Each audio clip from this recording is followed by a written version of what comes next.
Olá, pessoal. Sejam bem-vindos ao quadro Momento com Especialista da primeira jornada Ecopet, a qual tem como tema central a ecofisiologia aplicada à agricultura. Nesse vídeo, contaremos com a participação do pesquisador Moacir Brito Oliveira, que abordará temáticas voltadas para os aspectos fisiológicos para a produção da mangueira e o uso de reguladores de crescimento. Moacir é técnico em agropecuário, formado pela Escola Agrícola Federal de Salinas, bacharel em Ciências Biológicas pela Universidade de Uberaba, mestre e doutor em Produção Vegetal no Semiárido Fruticultura pela Universidade Estadual de Montes Claros. Consultor há 25 anos da cultura da manga, atuando há 15 anos junto à empresa Monte Claro, consultoria e serviços rurais. Atualmente é professor da Faculdade Vale do Gorotuba, FAVAG. Moacir, muito obrigado pela sua disponibilidade e por ter aceitado a participação neste momento conosco, e eu passo a palavra agora para o senhor. Então, aproveitando a apresentação do Jair, eu gostaria de agradecer pelo convite, poder participar desse evento, e é claro que a minha contribuição é pequena, né? Mas falar e expor a minha satisfação imensa em poder contribuir com a parcela, né, desse evento, com participação desse evento. Eu venho trabalhando há muitos anos com a cultura da manga e vou tratar desse aspecto, do aspecto fisiológico do florescimento dessa cultura, né? Principalmente que hoje é uma das principais culturas, né, explorada no semiárido brasileiro.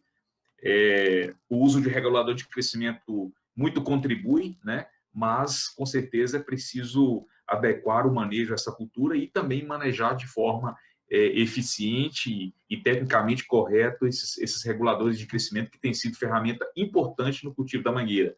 Nós estamos inseridos numa parcela do semiárido localizado no norte de Minas Gerais, denominada região do Jaíba, com uma área de aproximadamente 7.000 hectares plantada e que produz manga para o mercado interno e externo durante praticamente todo o ano.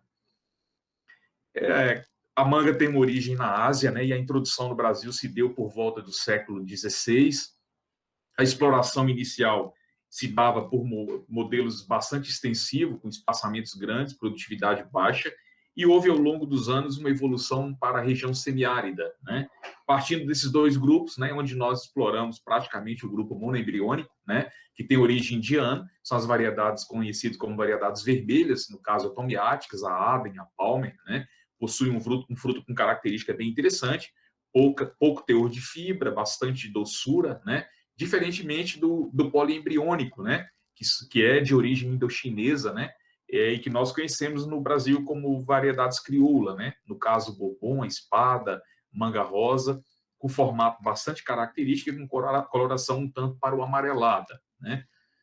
Eu trago um dado aqui da área colhida, em uma comparação do nosso país Brasil com o mundo, né, no ano de 2017, segundo a FAO, o Brasil, nós colhemos uma área equivalente a 84.107 hectares, com uma produtividade em torno de 18 toneladas por hectare. Nós podemos observar nessa tabela que nós destacamos em relação aos demais países com relação à produtividade.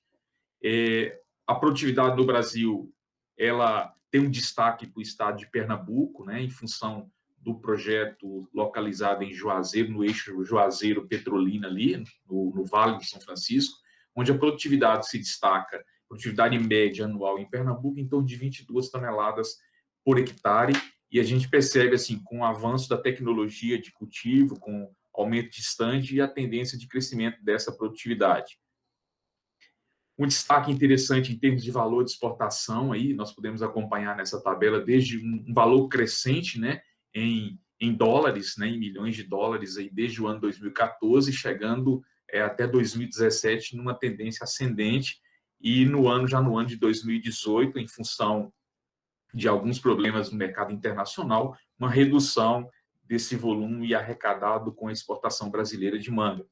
Vale destacar que quase 95% do volume exportado de manga, ele vem do eixo Juazeiro-Petrolina, ou seja, Pernambuco e Bahia. As regiões produtoras de manga no Brasil, são regiões que nós denominamos de polos de produção, né? Esses polos de produção de manga são regiões que se desenvolveram muito em função dessa cultura.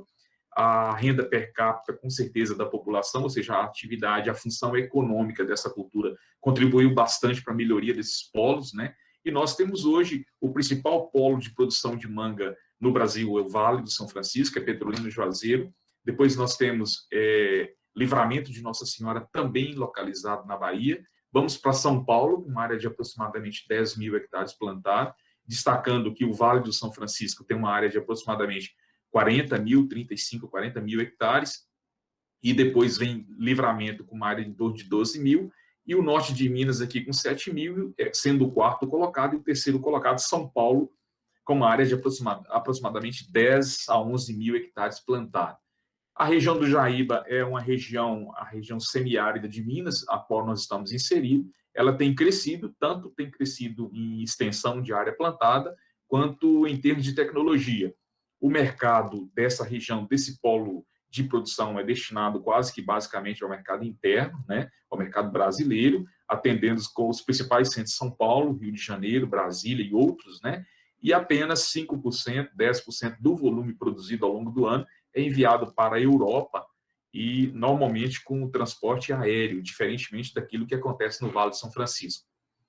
Não diferente de outras regiões semiáridas, o semiárido mineiro é marcado por um clima quente e seco, né? E fazemos uso da irrigação, tecnologia tanto de microaspersão quanto de gotejamento, né? E nós temos essa diferença, né, de outros polos de produção feito em São Paulo, ou seja, nós temos produzido manga em qualquer época do ano, né? Graças ao manejo da tecnologia de indução floral, isso tem nos permitido produzir de forma escalonada e o produtor obter preços médios e produtividades médias ao longo do ano, destacando que, quando se produz a fruta no início do primeiro semestre, ocorre o florescimento numa época de temperatura muito elevada, o período que antecede o período chuvoso, ali no final da primavera, já entrando para o outono. Isso, nós acabamos tendo uma série de problemas de estresse térmico, que nós vamos comentar logo à frente com relação ao manejo desse florescimento nessa época do ano. Isso vem prejudicando os níveis de produtividade e trazendo alguns problemas, tipo o aborto embrionário, né, que severamente reduz produtividade e aumenta custo de produção, né? E já disse anteriormente que é uma área crescente, a região do Jaíba, e quase que 90% da área plantada está com a variedade Palmer, né? Destacando que a variedade Palmer é uma variedade de vida útil curta, né? Assim, no máximo 10 dias após colheita, e tem uma suscetibilidade grande a doenças de pós-colheita, dentre elas a antracnose, né? Quando nós falamos de tecnologia de indução floral, quando citamos de produção escalonada o ano inteiro, não tem outro meio de se fazer isso, essa produção escalonada, se não for através da tecnologia de indução floral. E a tecnologia de indução floral, ela parte do princípio de que nós precisamos acumular o máximo de carboidrato possível e que essa energia acumulada ela vai acabar dando como resultado o florescimento. Agora, diversos fatores, eles contribuem ou influenciam diretamente nesse processo de indução floral, né? Como a condição climática, né? A produtividade da safra anterior, as práticas culturais realizadas como poda, renovação do material vegetativo, o uso do regulador de crescimento, isso é um manejo bem interessante, nós vamos poder falar um pouquinho à frente sobre isso, a idade do ramo, nós sabemos que um ramo pronto para a produção, para diferenciação, ele tem que ter no mínimo 4 meses, ou seja, 120 dias, né? A nutrição, né? Ou seja, logo após a colheita, os tratos que foram dados, e a questão dos açúcares e carboidratos. Lembrando que o princípio é do antagonismo, ou seja, é necessário que se pare o crescimento vegetativo para se obter florescimento. Então, assim, como nós produzimos o ano inteiro, então, o ano inteiro nós estamos aplicando regulador de crescimento e tentando parar o crescimento vegetativo da planta. E esse crescimento só se faz na mangueira com o uso de regulador de crescimento. As condições favoráveis para esse florescimento a temperatura ideal em uma faixa entre 23 e 26 graus, né? À noite, a temperatura média, né? E dia em torno de 35 graus. À noite, nunca abaixo de 15 graus, e também muito difícil conseguir sucesso no florescimento, ou pelo menos no pegamento de frutos, com temperatura superior a 20 graus, e umidade relativa do ar em torno de 40% a 60%. Talvez seja uma das nossas maiores dificuldades, seja a questão da temperatura, correlacionando isso diretamente com a resposta de produtividade, com o aumento de produtividade. Quanto maior os níveis de temperatura, maior dificuldade de fertilização, ou seja, maior incidência de aborto embrionário, principalmente quando se trata de variedades como Palmer, Aden, são variedades que apresentam bastante dificuldade com relação ao florescimento em temperaturas elevadas. Nós, é claro, eu sempre costumo dizer isso, nós não temos total controle sobre o clima, né? Mas nós podemos compreender o clima, estudar melhor o clima e adequando o manejo. Haja visto que no semiárido mineiro, um pouco diferente daquilo que acontece no semiárido de Pernambuco, Petrolina, nós temos condições climáticas um tanto diferenciadas, ou seja, um volume, um índice pluviométrico em torno de 1.200 milímetros ano, né? Quando no vale isso está em torno de 300, 400, nunca mais do que 500 milímetros ano. E nós temos um inverno com temperatura mínima que chega a atingir, nessa época do ano, 14 a 15 graus nos horários de menor temperatura. Tá? Em se tratando do florescimento, o florescimento, ele tanto no quesito quantitativo quanto na qualidade desse florescimento, os hormônios são os fatores que contribuem por esse processo. É uma ação conjunta da citocinina, da auxina, da giberelina, do ácido abscísico e do etileno. Nós vamos poder falar bastante sobre isso. A resposta, né, nesse metabolismo da planta está ligada diretamente aos cofatores, né, ou seja, ao processo nutricional que nós imprimimos, a correção nutricional que nós fazemos, né, e esses elementos, alguns nutrientes são chaves, né, nós consideramos de cofatores, no processo de formação da cadeia de aminoácidos e, a partir daí, formação das enzimas que vai acionar as rotas metabólicas dentro do metabolismo secundário de forma específica, promovendo a divisão, o crescimento, a maturidade e a senescência. Quando nós falamos de alta temperatura, né, que nós falamos muito isso quando se trata da mangueira, a planta normalmente ela responde, né, essa questão do estresse, principalmente pensando que muitas plantas têm uma incapacidade grande de sobrevivência, né, a uma exposição, muitas células, a uma exposição com temperatura acima de 45 graus, né? Isso, normalmente, as células, alguns tecidos, né, algumas células têm tolerância, né, quando estão na fase do crescimento ou em tecidos desidratados. No caso de semente, por exemplo, algumas espécies, por exemplo, suportam até 120 graus Celsius e grão de pólen até 70 graus. Exposições breves e periódicas normalmente induzem a termotolerância induzida, né, que nada mais é do que uma classe de proteínas funcional, né, que está relacionada e envolvida no dobramento e desdobramento de outras proteínas, né? Isso acaba fazendo com que a planta adquira essa tolerância, ou seja, passando por esse período de estresse. A resposta de alta temperatura, nós temos como resposta o fechamento estomático, né? A inibição da fotossíntese, a redução da estabilidade da membrana. Quando nós falamos de redução da estabilidade da membrana, eu citei no início a questão da patenocarpia ou aborto embrionário.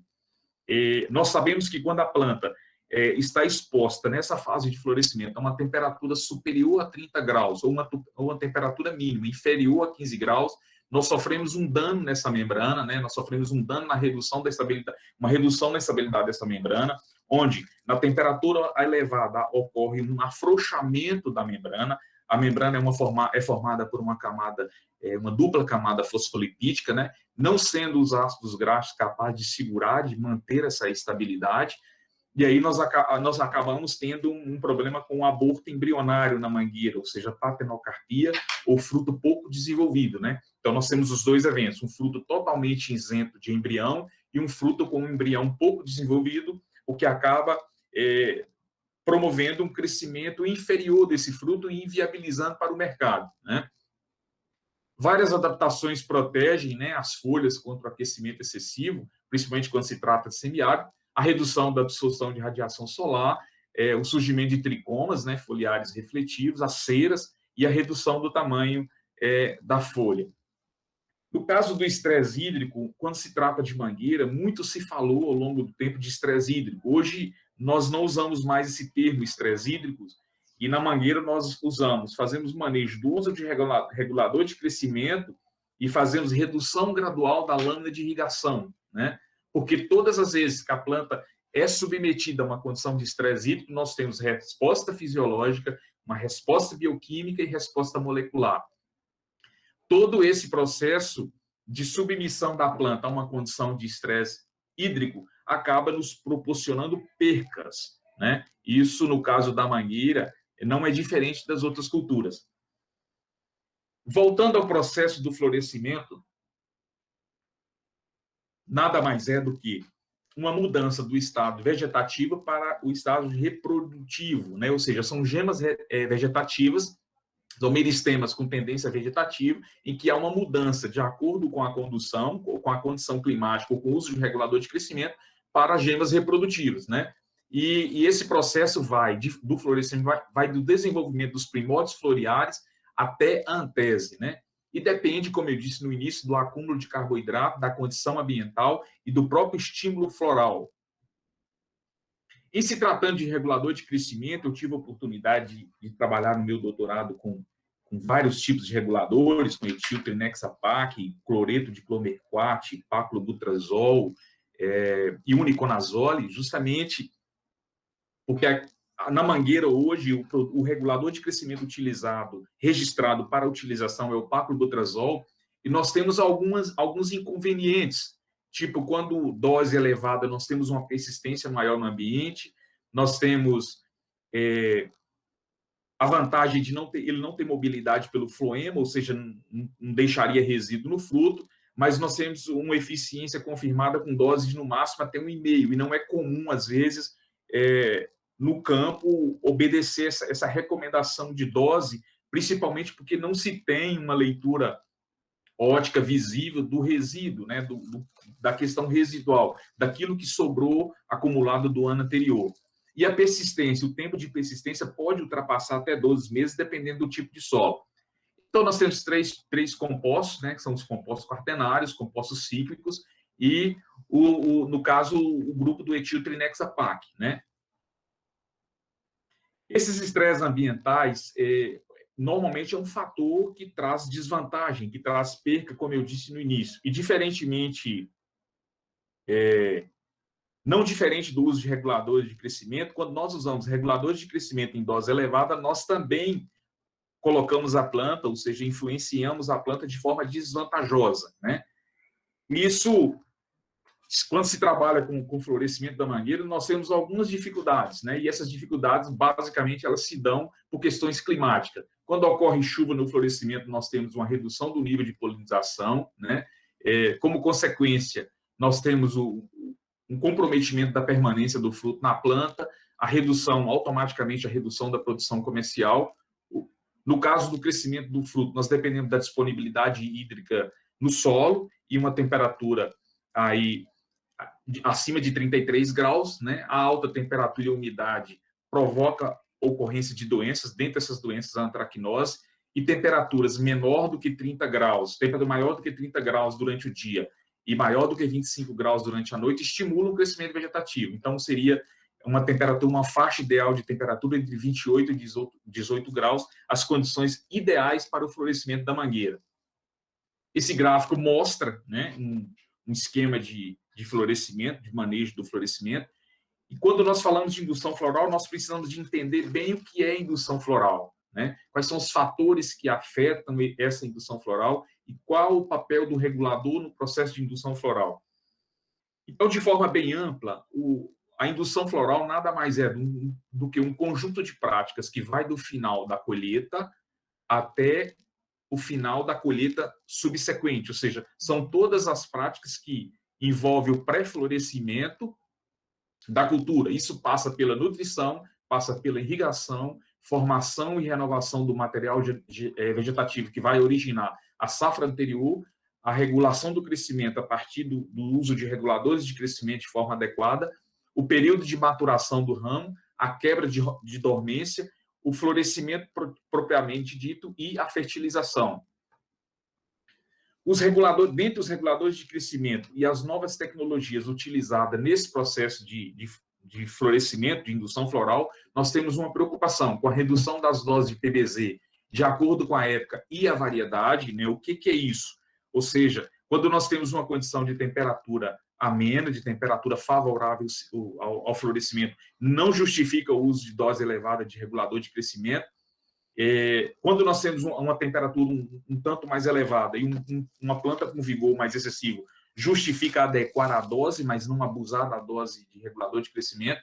Com isso, nós procuramos reduzir os impactos ambientais e o nível de estresse da planta, adequação do processo de maturação de ramo, ou seja, quanto mais se investe no processo de acúmulo de carboidrato e maturação de ramo, melhora a nossa resposta com relação ao florescimento, e avanço em vários trabalhos que vêm sendo desenvolvidos pelo Brasil, com alguns reguladores de uso foliar, haja visto a baixa mobilidade da molécula do paclobutrazol e a alta permanência desse triazol do solo.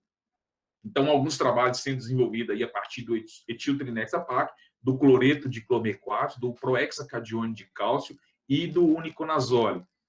Parecem nomes estranhos, mas o etiltrinexapac é um regulador de crescimento utilizado na cana-de-açúcar. O cloreto de clomerquat é um regulador de crescimento utilizado já na cultura do algodão. O prohexacadione de cálcio é um regulador de crescimento utilizado no sul do Brasil, na maçã. E o uniconazole é um regulador de crescimento utilizado na África do Sul, no abacate. Então, trabalhos associados, né, a reguladores de crescimento via foliar e solo têm sido desenvolvido ao longo desses polos de produção, com vistas a reduzir o uso dos impactos provocados pela molécula do paclobutrazol no solo. Esse é um trabalho recente, desenvolvido em 2016, né, em que mostra o comprimento e a incidência de patenocarpia a partir da utilização desses reguladores de crescimento, um trabalho desenvolvido aqui na universidade por nós, juntamente com a doutora Moco. Então, está lá a incidência de patenocarpia, chama atenção para isso, manguito, com relação ao paclobutrazol, que não diferiu estatisticamente do uniconazole, e diferindo estatisticamente do etiltrinexapac e do cloreto de clomerquat, ou seja, nós tivemos uma menor incidência de patenocarpia quando nós trabalhamos com os reguladores foliares, destacando o etiltrinexapac e o cloreto de clomerquat. Isso mostra uma tendência de relação direta, né, à indução de manguitos com o uso de reguladores de crescimento. Provavelmente, o maior percentual de flores é hermafrodita, né, a manga, por possuir uma alta incompatibilidade tardia, isso acaba provocando uma falha na fertilização. Isso requer um tanto mais de estudo. Ainda continuando o mesmo trabalho, nós temos aí avaliando a produção, né, destacando aí o cloreto de clomerquat, que foi um regulador de crescimento foliar, menor incidência de patenocarpia e o incremento de produtividade da ordem de praticamente aí 10 toneladas, 9, 10 toneladas por hectare. Então, aí, o uniconazole e o paclobutrazol não diferindo estaticamente, com produtividade em torno de 37, 38 toneladas, o etiltrinexapac com uma eficiência um tanto menor, e um destaque para o cloreto de clomerquat, quase 48 toneladas por hectare. Lembrando que esse experimento foi conduzido numa área já, num novo modelo de condução, dentro das novas tecnologias, já com adensamento, com um stand de praticamente 1.200 plantas por hectare, né? E se nós observarmos os dados que essas tabelas trazem, nós temos, com esses reguladores de crescimento foliar, ou seja, maior comprimento de panícula, maior comprimento de fruto, o que resultou nesse resultado de maior produtividade. Essas imagens trazem uma ilustração daquilo que é cultivado na região, dos pomares cultivados na região, plantas tratadas com regulador de crescimento paclobutrazol, em época de calor intenso, de temperatura elevada, são fotos retiradas em outubro do ano anterior. Essas áreas já foram colhidas e vêm sendo preparadas para a nova safra. Dentro daquele trabalho de regulador, nós fizemos uma análise morfológica e anatômica da folha da mangueira. Nós percebemos avaliamos apenas o controle, né, dentro daquele experimento e plantas tratadas com paclobutrazol, onde nós observamos aí presença de cristais de oxalato de cálcio no feixe vascular, né, aí na ponta da seta, e de bastante composto fenólico, né? A epiderme da face adaxial de controle da folha um tanto mais espessa, né, do que do PBZ, e essa presença dos cristais de oxalato de cálcio pode ser dado como reserva, né? Há uma hipótese de que se foi acumulado como reserva, ser utilizado como reserva. Imagens de microscopia eletrônica de varredura, né, e seções histológicas de ápice caulinar da mangueira Palmer, sobre diferenciação floral. Então, nós observamos esse material foi coletado, o meristema coletado no final do ciclo, aí, quase 80 dias da aplicação do regulador de crescimento, e nós já observamos aí nos cortes um desenvolvimento acentuado do meristema apical, um pouco mais, aí, a diferença entre as coletas aí se deu em torno de 3 dias, nós temos aí já na segunda avaliação os primórdios foliares mais desenvolvidos, né, formados a partir do meristema periférico. Essa parte que a seta mostra são as brácteas, né, normalmente esse meristema ele vem protegido por brácteas, né, ao longo da formação da panícula, que são cachos de cachos, né. Na terceira coleta, nós observamos a formação dos cilindros vasculares e já é possível detectar a presença do ovário. E na quarta coleta, nós observamos a diferenciação das gemas axilares, né, e meristema apical em órgãos florais, já ovário e o óvulo. Conseguimos descrever os ciclos, né, esses ciclos que praticamente se compôs totalmente em torno de 30 dias, através dessa imagem de microscopia eletrônica de varredura. São os cortes, né, a primeira fase, o entumecimento da gema apical, já quando a gema já está pronta para emissão, né, da panícula, a presença desse revestimento, mais ou menos aí a gema com aproximadamente uns 30 milímetros, aí mostra o corte. Na segunda fase, o desenvolvimento da gema, o afastamento do revestimento, diferenciação das brácteas, né, já é bastante visível isso aí, aqui a presença das brácteas, e o desenvolvimento do eixo principal, ou seja, já o início do alongamento do eixo principal. A terceira fase, os primórdios da inflorescência, expansão do eixo, esse eixo já apresenta com praticamente 8 centímetros, né? E a quarta fase, o eixo principal e brácteas aparente, o desenvolvimento das gemas axilares, né? Que são observadas aqui, e praticamente esse eixo com 13 centímetros.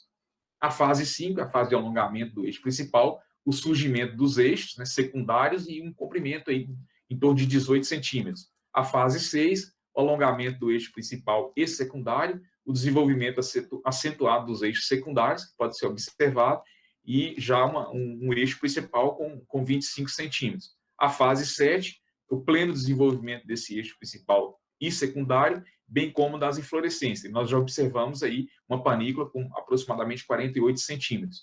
E a última fase, a fase de desenvolvimento do eixo principal e secundário, a antese na maior parte da inflorescência, e essa inflorescência já com aproximadamente 50 centímetros. Era essa a minha apresentação. Eu me colocaria aí à disposição para alguns questionamentos, né, dos colegas presentes, e muito obrigado.